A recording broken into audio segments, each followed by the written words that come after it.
4 just has a lot of content and a lot of topics. And generally, as you could tell, we're centered around the time frame of 1877 to 1914, though we will sometimes go a little bit before, sometimes we will go a little bit after.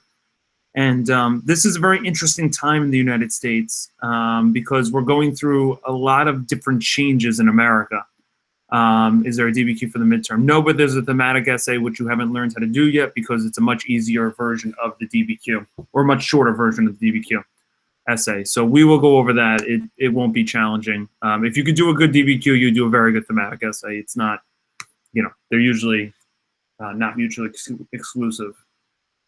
Okay, so I'm just going to kind of say this. You're just writing the focus question down. Why did waves of immigrants begin to come to the United States? Today is a note day, so you are, you know, being graded on your assignment for how you take notes. So please make sure that you guys follow along. Yeah, the midterm will be online. Be very similar to what you've done. You'll have a Google form for the multiple choice, and then you'll have a document for the essay. I don't know how I'm going to work out the timing. I might just give you a full day to do it. I may work it out with your teachers where you get 2 hours with me. I'm still trying to figure it out. All right, so I'll keep you posted with that. All right. So this week, we're going to focus on immigration. Next week, we'll focus on industrialization.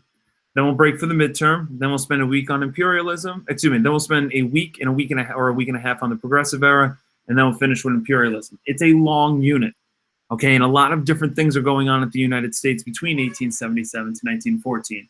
But the first thing we really need to cover is the rise in population we have throughout this time, and this is because of a lot of immigrants coming into the country, okay? And we're going to look at why so many immigrants are starting to come into the United States, mainly in the 1840s, the 50s, but it really gets very intense in the 1880s, 1890s. Okay, I want to see why so many people start to come to the United States.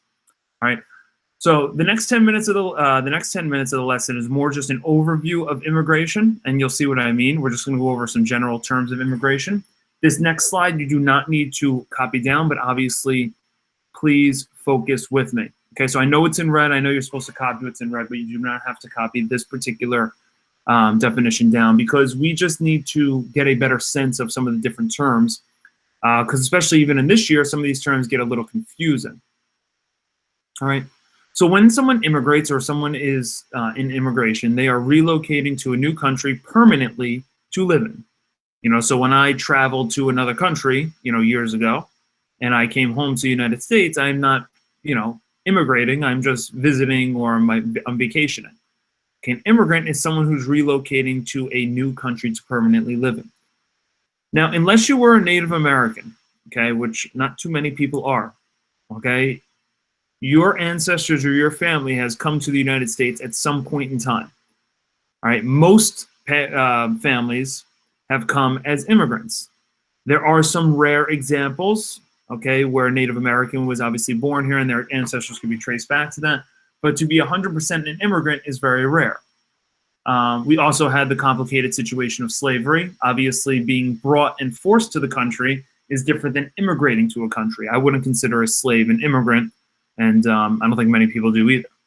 But pretty much every single person that's sitting in this classroom right now, either yourself, your parents, your grandparents, or like me, my great-grandparents, or sometimes even further down the road, came to the United States to live here from another country. So we are a nation of immigrants, and this is a pretty typical thing.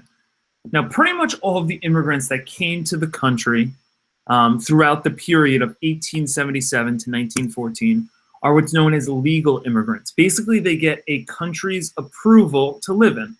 All right, so they're going to sign a form, they're going to apply to come to the United States, and then they come into the United States. Now, in 2021, we let in roughly 1 million immigrants legally.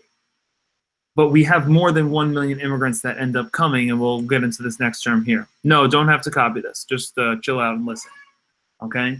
We also have the new term that's been a lot more prevalent over the last 20, 30 years, which is the term illegal immigration. Because our country does not necessarily have tight borders, we obviously border with Canada, we border with Mexico. There are some cases where we have illegal immigrants that come into the country, a person that comes into a country permanently without a country's permission. And sometimes these illegal immigrants do stay, okay? Especially if they get into the United States. Now, in the last 5 to 10 years, we've had a rise in illegal immigration. All right, there's been some problems down in Latin America, okay, south of the United States, and obviously a lot more immigrants come into the country, but a lot of these immigrants that don't come into the country, some of them are not getting a country's approval. Now, when I say illegal, that doesn't necessarily mean that they're a bad person. It just means that they did not get the country's approval to live in. So we have a kind of complicated system where if you are an illegal immigrant, there are still ways that people could stay here. Okay, but obviously they're not getting the country's approval. Many illegal immigrants, many of them, aren't able to vote. Many of them don't pay taxes. Many of them fly under the radar, so the government doesn't really know that they're here. All right, and then there's some other cases as well where they come into the country legally, but then overstay what's called their visa. So they're supposed to come for 4 years, and now it's been 7 years, and they still haven't left. And then they sometimes now will be considered an illegal immigrant because they're no longer here with the country's approval. All right, so we have a complicated situation and a complicated immigration system where we have people that come in legally. Okay, usually in 2021, they're coming in via plane. They're getting checked at what's called customs, and they get approved to live in the country. But they get approval beforehand before they come over here. And then we also have the illegal immigrants that come over as well. And you have a third type of immigrant, which is sometimes known as a refugee. You may have learned this in 7th grade ELA class, where you're learning about the Syrian war, Syrian civil war, where many people had to escape Syria. Those people are sometimes known as refugee. They're a really tricky situation, refugees, because a lot of them are just literally fleeing to save their life. And the United States is, despite having, we're not a perfect country, comparatively to the rest of the world, we're a very strong and powerful country and a good country, right? So a lot of people choose and want to come to the United States. When there's a bad thing like a war, do we allow refugees, people who are fleeing their homeland because there's a serious problem like a war, and do we come in and help protect them? And that is a complicated situation because sometimes you let in a lot of people, okay? That is a good thing for those people, but sometimes you let in too many people, now it starts to hurt the people that are already here. All right? Yes, it is true. You have lots of notes. All right? And the notes are going to start now. So this slide you need to copy down. Why did/do people immigrate to the United States?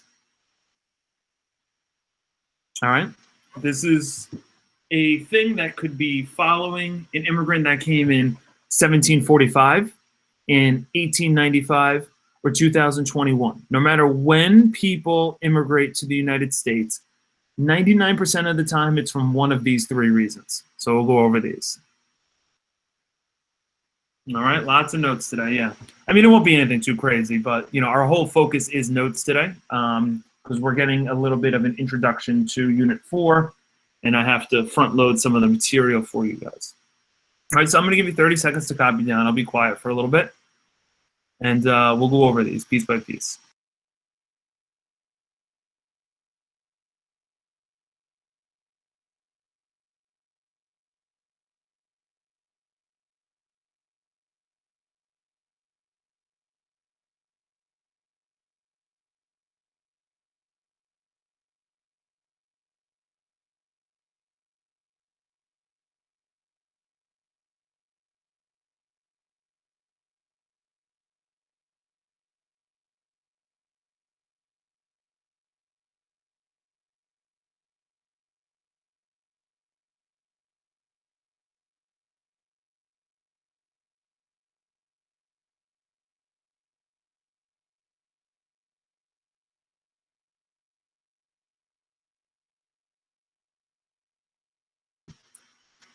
Okay. So the first reason is we want to look at why are people coming to the United States. So I tell you, our population is going to double from like 1840 to 1890. Okay, within 50 years, we're just going to gain so many more different people. And there's a lot of different reasons why. Number one, a big reason why a person would immigrate to a new country or to the United States is they're having a problem in their homeland. I mean, just think logically, if you're very happy in your country and there's no problems, you have no issues, you're probably not going to leave. If you're enjoying where your life is and your family's happy and you're happy, you're probably not going to leave. All right, but many of the immigrants that you're going to see come into the United States during this time have a huge problem in their homeland. And we'll look at examples tomorrow, but you'll see there's going to be wars that break out around the world. There's going to be starvation. All right, yesterday you might have read something in the WebQuest about the famine with Ireland. All right, there's going to be a bunch of problems that happen throughout the world. The United States, who does have a civil war going on, don't get me wrong, at times, after the Civil War, everything starts to calm down and it starts to become a great place for people to come into the United States. All right, so they're having problems in their homeland, so they're probably going to leave. If you know your family's immigrant story or your parents' immigrant story or your grandparents, that's great. This would be great to kind of like ask them some questions. I did not know some of my family's immigrant story till I got a little bit older, but I think it's very helpful to know. Because if you don't know your family's history, who else is going to know your family history? It's important for you to kind of carry on and know why your family came to the United States, whenever that was. Okay, whether it's 10 years ago or 100 years ago. All right. Number two, maybe there are some people that are not having problems in their homeland, but the United States has a lot of jobs. All right, even in 2021, even during a pandemic, America has one of the best economies in the world. All right, and prior to the pandemic, we had the #1 economy in the world. So we had a lot of job openings. Back in American history, we had a lot of job openings as well. Now, I wanted to show you something. This unit is called 3 Eyes and a P. So we're looking at the immigration part. Another part of this is called industrialization. We have a huge rise in industry. So they kind of work together. So if you can follow what I'm saying here. Because we have a rise of industry, we have more immigrants, okay? Industry are like factory jobs, very easy jobs for immigrants to do. Immigrants come in, they get paid a lot better money here in the United States than they did in their old country, right? And because a lot of people are having jobs in industry, more immigrants come in. And as more immigrants come in, we create more industrial jobs. And as we create more industrial jobs, more immigrants come in. And it's just this kind of endless cycle that we're able to create more jobs, more immigrants come, and they just keep bouncing off each other. So many people come to the United States for a job, all right, no matter what year it is. But specifically throughout the late 1800s, it's because we had a ton of jobs available at this time, all right? Now, with all that being said, in 2021, I remember when I was in elementary school, we had a lot of Japanese students in my school. And the reason we had a lot of Japanese students in my school is many of the people from Japan immigrated into the United States in the late 90s, early 2000s, because they were provided job opportunities in New York City. So many of those families moved to Japan and came to the United States throughout this time. I remember having a lot of Japanese students in my class.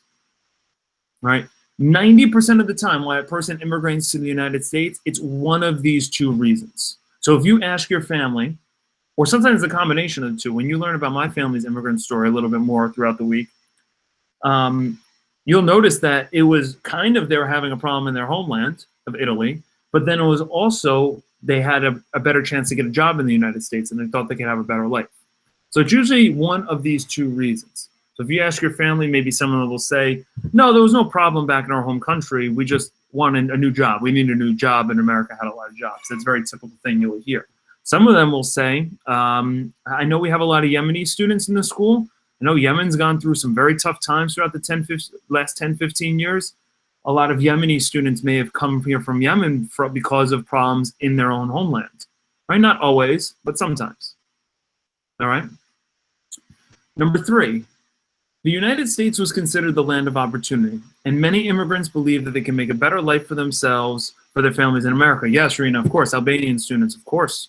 Right? Albania goes through a very horrible war, almost genocide throughout the 90s, right? And we have obviously many Albanian students coming throughout the late 90s and 2000s from that situation. So yeah, that's another good example, right? So we have a lot of different cultures and a lot of diversity in our school, and you not be surprised, but there's a lot of different reasons why a person comes to the United States. It's not usually just one, okay? And again, I say it all the time, we're never a perfect country. We never have been. And honestly, we're always trying to work to be a better country. But in 2021, we're not a perfect country either. But I tell you, comparatively to the rest of the world, America has a lot of very good things going for it that a lot of other countries don't. And a lot of people want that opportunity in the United States. Okay, it's true. You can go from being extremely poor immigrant coming to the United States and be one of the richest people in the world. The third richest person ever and the second richest person ever in American history were both immigrants. Okay, they came from separate countries. We're going to learn about them soon. All right, but it's very true that you can come to the United States, you make some good choices, you get a little lucky, you can really make it big. Okay, well, Louise, you got to stay in class and come to class for me to tell you. Okay, so let me start with this. There is a reason, okay, and I'll leave this for you guys in the chat to answer. There is a reason or two reasons why I have put the Statue of Liberty, okay? I've put the Statue of Liberty on this slide. It's not random. I got a hand raised. Abigail, go ahead.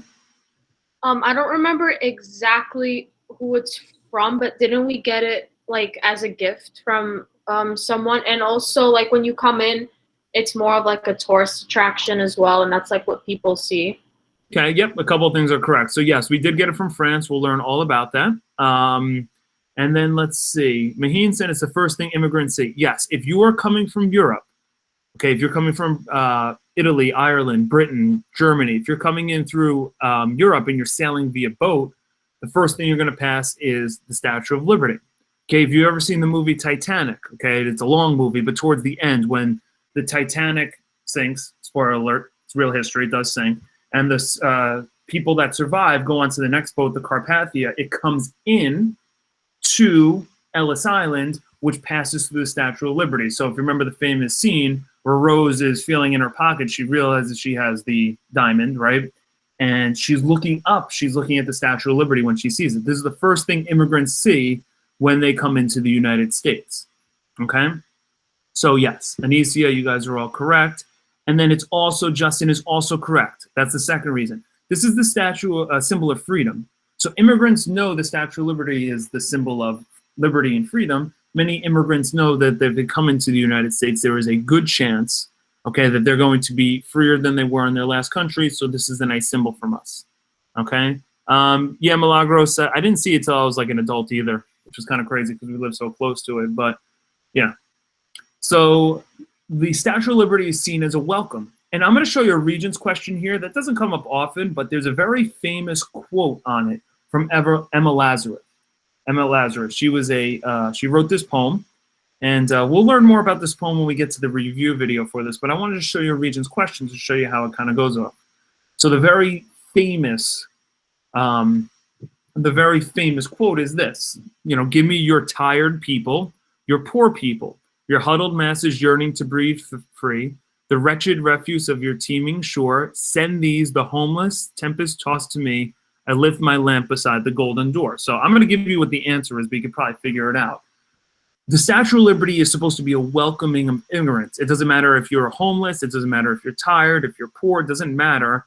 If you're tempest tossed, that means if you're, you know, not a great person, we will take anyone into this country. And this is kind of the Statue of Liberty welcoming people into that. Now, this isn't 100% American standards in 2021. We don't let in every single person. You have to have somewhat of limits. But in 1880 and 1890, yeah, we kind of let in everyone. Okay, and that does start to cause some problems, but ultimately that's what we wanted throughout this time.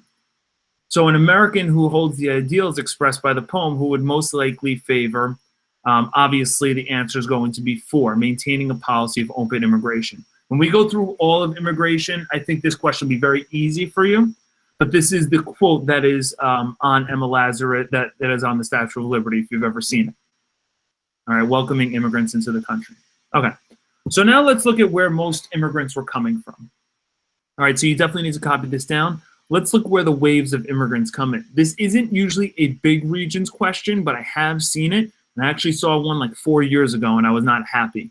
Because it was something we went over, but it was something the kids don't really remember so much. So I'll give you 30 seconds to copy, and then we'll go over what this goal is.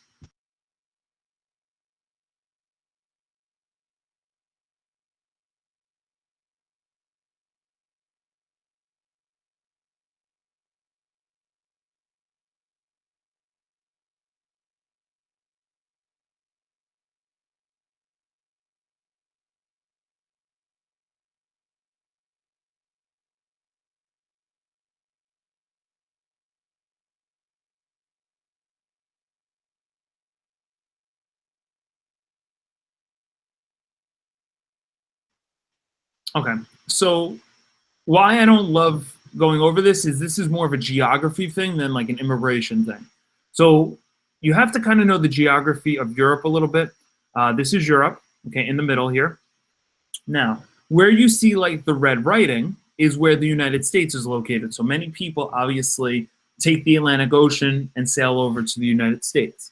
And also, you need to understand that these are not the only place where immigrants are coming from. We have immigrants coming from China and Asia. We have immigrants coming from Africa, some parts of the Middle East. But ultimately, most of the immigrants throughout this time, our first groups of immigrants came in through Europe. And the first wave of immigrants from 1820 to 1880 mostly came from Northern and Western Europe. So if you're looking, okay, that's places like Ireland, that's places like the United Kingdom or Great Britain, right? Scotland, Portugal, Spain, France. The first waves of immigrants usually came from there. Germany a little bit, okay? Now, how do you remember something like that coming in from Northern and Western Europe? Well, the way I remember it is that is the area closest to the Atlantic Ocean. So it makes the most sense for them to sail out to the New World because they're the ones most west in Europe. And it's the easiest travel for them.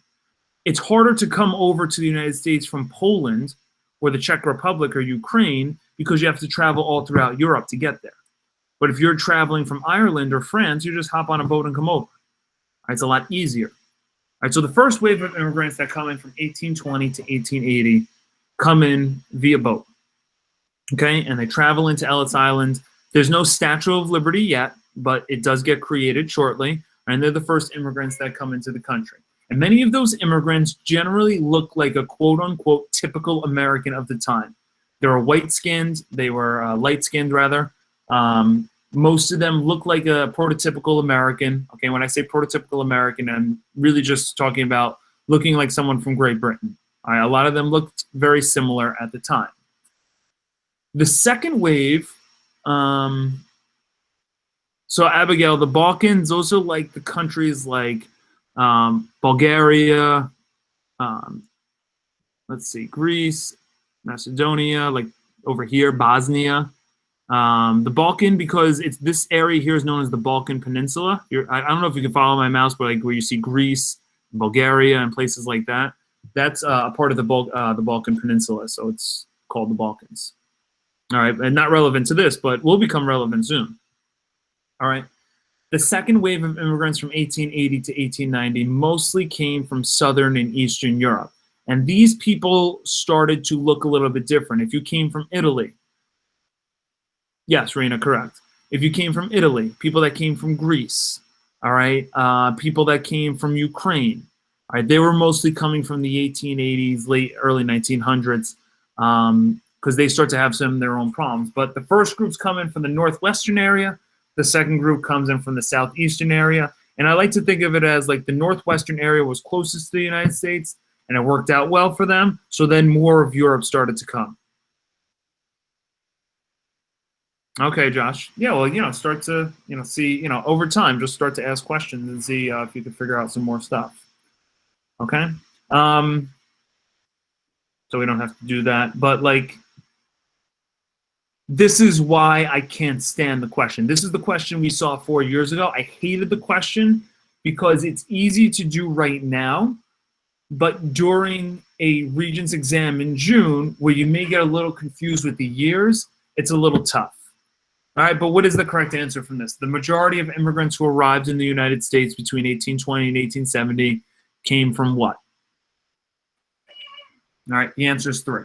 It's an easy question for now. My students that got it right 4 years ago were able to kind of remember that Ireland was the first real people that came over to the new country, and that is in northwestern Europe. But like this question did not do well yesterday, 4 years ago. I really hated this question. Okay, we have 2 more slides, guys. Almost done. Not too bad. All right.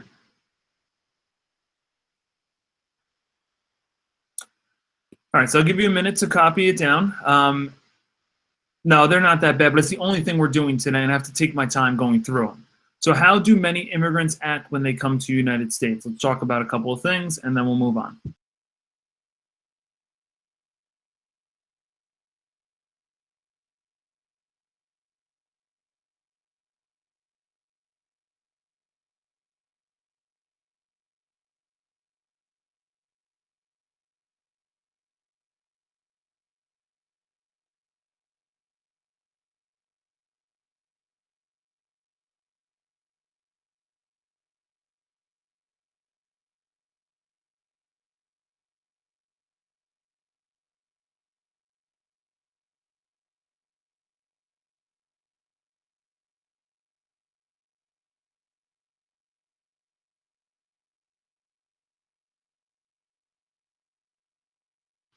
Okay, so now we're going to try and put ourselves in the mind of an immigrant when they come into the United States. Now, this could also be for this year, 2021, but we also want to look at it from a historical perspective as well. All right. So generally, immigrants could do two things when they enter America. Two things. All right. They have a choice. Do they, number one, quickly assimilate into society? Now, someone in the chat impressed me without the Google definition. We saw the word assimilate when we looked at the Dawes Act. This is a review. So in your own words, what does it word to assimilate into something? Rosemary said force someone into a culture, blend in. Blend in, become like them. Yeah, I like that. That's a good 8th grade way to say it. Okay? So immigrants, when they come in, have a choice. Do we want to assimilate and become more a part of American society? Okay? And what you'll notice is many immigrants, okay, choose to do that. They're coming to a new country. They choose to follow more American norms and ideals, adopt the English language, okay? Most of the time, that's what happens. But sometimes, some immigrants don't choose to do that. Some immigrants can bring their cultures and traditions to the new area they are living in and not assimilate as much. This is called cultural pluralism. Well, plural means two. Okay, or multiple, rather. Okay, plural means multiple. So cultural pluralism is when you have multiple cultures living in an area. And hello, that is PS 89. Okay, right now, just going through the names. Okay, I know I have some Albanian students. I have some Middle Eastern students. I have some Latin students. And then within Latin students, you have, different countries in Latin America, right? See some Black students, right? I see some Asian students. I mean, literally PS 89 is the example of cultural pluralism. Many different cultures, many different groups coming together to one school, okay, so to speak. So you guys are very familiar with cultural pluralism. What you need to understand is a couple of things, okay? Back in the 1800s and back in the early 1900s, we'll learn more about this week, many different areas did not have cultural pluralism. So a great example I could give is when my family came to the United States, they moved right to the Bronx. The Bronx was a very Italian neighborhood. Okay. Now, over time, that's changed. But at the time when my family came in, it was a very Italian neighborhood. So you went to an area in the Bronx, it was only Italian people, right? And then you go to maybe Manhattan, okay? And then you only see Irish people, okay? And then you go to Harlem, let's say, and you only have Black people. Each area was, pretty much not focused in cultural pluralism. They were more segregated. And I'm not saying segregated in terms of white and Black. I'm saying segregated in terms of their culture. Okay, so people wanted to be with their own culture as opposed to living with a bunch of different people. Okay, which is the complete opposite of how it is in 2021, as you could probably tell. Okay, so I say generally immigrants can do things when entering America. They can either assimilate or they can keep their own culture, keep their own language. Now, in many times throughout American history, and specifically the time we're looking at, sometimes it's both. Okay, so sometimes you'd have groups of people keep some things from their old culture, and sometimes they'll assimilate, like they'll learn the language, they'll celebrate American holidays, but then they'll also, do some things and have some food that is relative to their culture. So both, many times it's both, but immigrants have this choice when they come in. All right, and then there's some immigrants that don't really want to assimilate at all. Sometimes there's immigrants, and maybe your family, doesn't speak the English language at all. Okay, they don't want to assimilate. They want to stay on their own. And in 2021, we're much more welcoming of that. But let me tell you something. In 1890, 1900, 1910, if you did not learn the language, that was seen as a very, I'm going to not say disrespectful thing, but it's seen as something that is going to get you into a lot of trouble. So immigrants were kind of expected to learn the language. They were expected more to assimilate into society. Where in 2020, we kind of preach a little more cultural pluralism. And that right there, cultural pluralism, is your secret coded word. So to make sure you guys are paying attention and not playing Call of Duty while you're doing these notes, the secret coded word, you're going to post at the top of the notes. So when I click on your notes to see if you've done them, that is the word that I should see at the top. So you're going to post it at the top. So post it at the top of your notes when you turn this in. All right. I think we have a regions question, or we have, yeah, let's do this. So use the chat box. It's cultural pluralism. Word in blue. That's the secret coded word. Can anyone give examples of cultural pluralism in present day? What are some examples that your family or your culture does that has kind of been brought into American society? I'm just going to give one as an example. Okay, I don't know why, because I'm not Mexican, I'm not Spanish, but I like Cinco de Mayo. Right? I love having, you know, Mexican and Spanish food on Cinco de Mayo. Okay, that's an example of cultural pluralism that, you know, it's not necessarily part of my culture, but someone else, some other culture has brought it in, and now it's something I celebrate too. Right? Si, senor, right. Okay, so that's an example of cultural pluralism. But what are some examples you could think of? What are some things maybe your family does that, you know, maybe many other people in the United States doesn't do? You know, big thing when I was growing up, I came from an Italian family. We had a lot of very big Sunday dinners.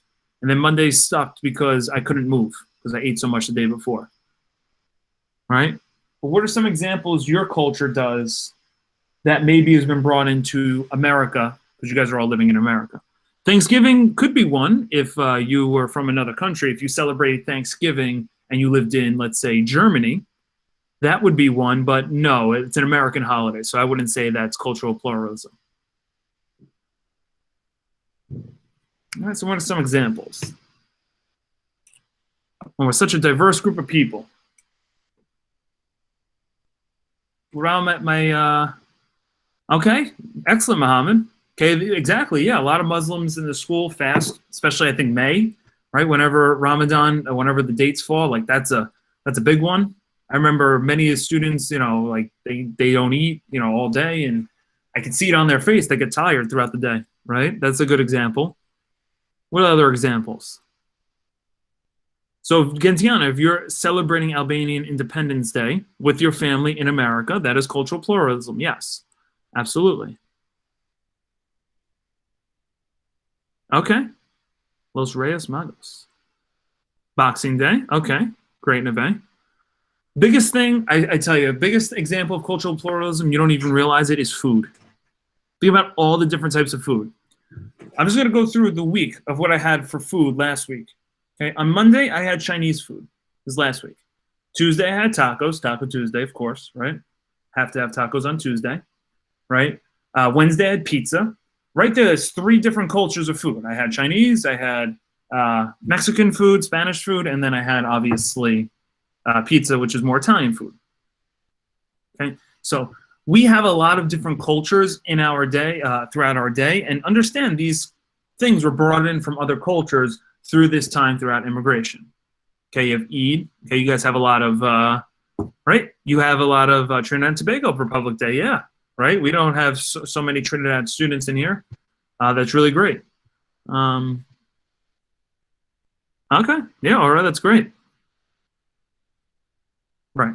So holidays, food, these are all examples of cultural pluralism. Another big thing is when you could call online. Sometimes they'll be like press 1 for English, 2 for Spanish, because we have a lot of Spanish speakers. That's a little bit of an example. All right. So we'll get into our final slide here. This is the last slide. Okay. Let's look at cultural pluralism in real life. We'll give some examples of it, and then we'll be done for the day. Okay, after I say a couple things.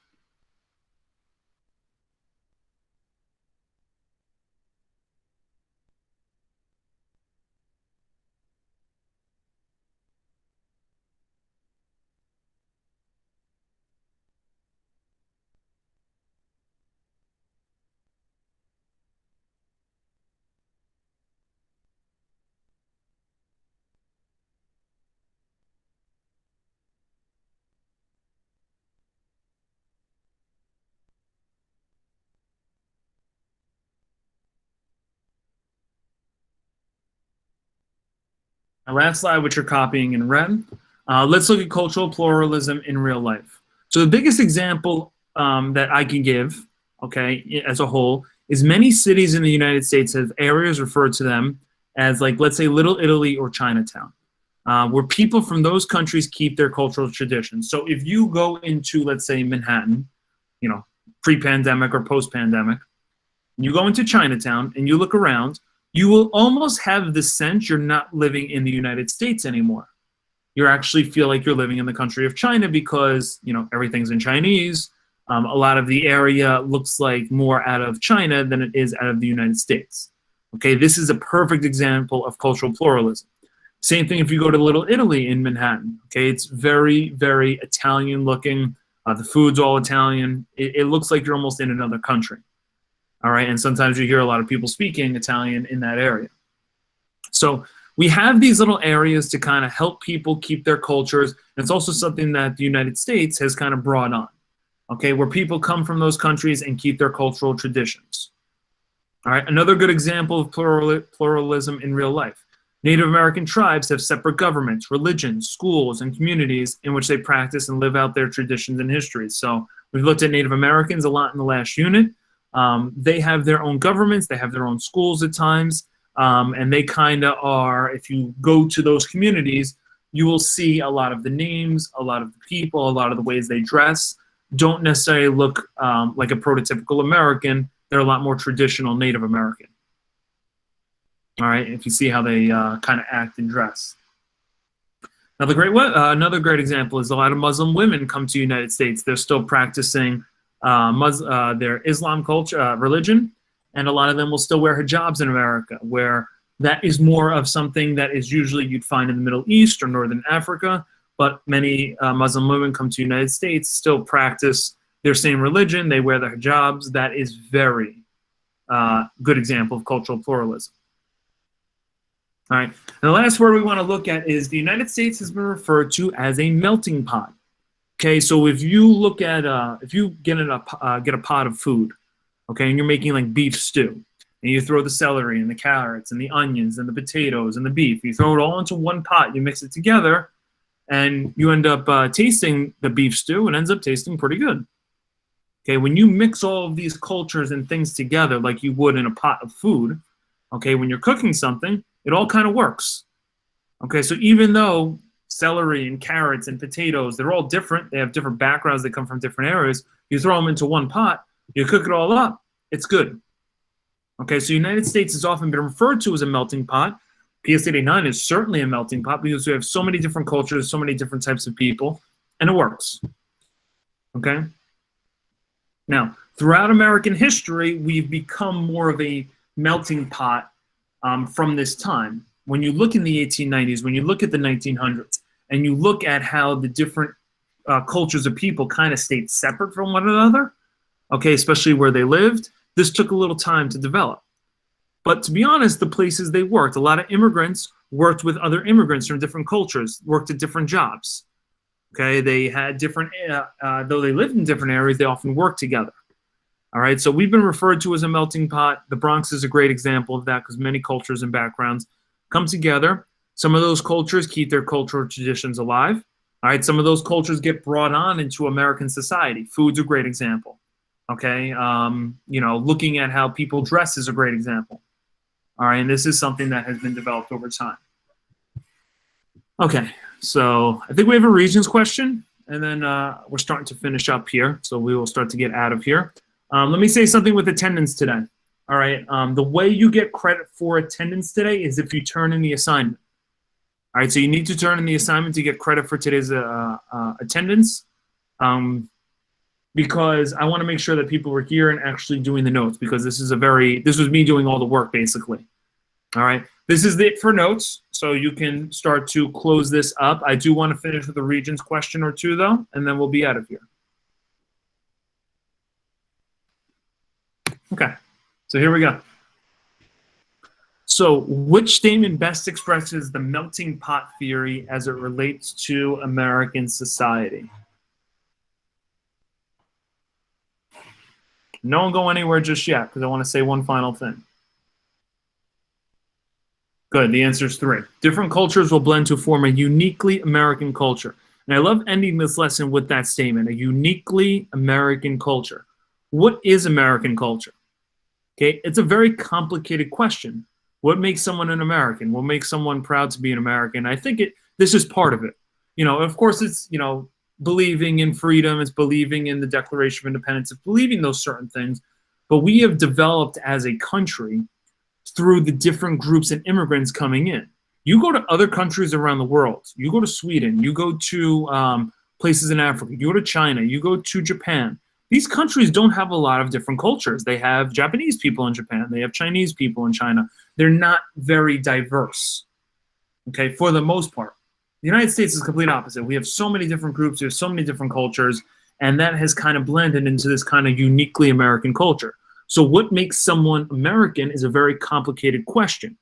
It's not as complicated in 1850, in 1860, where you just had white people and black people who were slaves. But by 1890, 1900, 1910, our country is starting to look and act a lot differently. And this is a big focus on what this unit is about, because our country is starting to change in a lot of different ways. And a big reason for that is all of the immigrants coming in. All right, so I'm already looking at my next screen. I've already seen 8 people turned it in, which is great. All right, so I will see you guys, I believe, tomorrow, usual times. And have a great rest of your day. 8A1 first period, and then everyone else's fourth period. All right, see you guys later.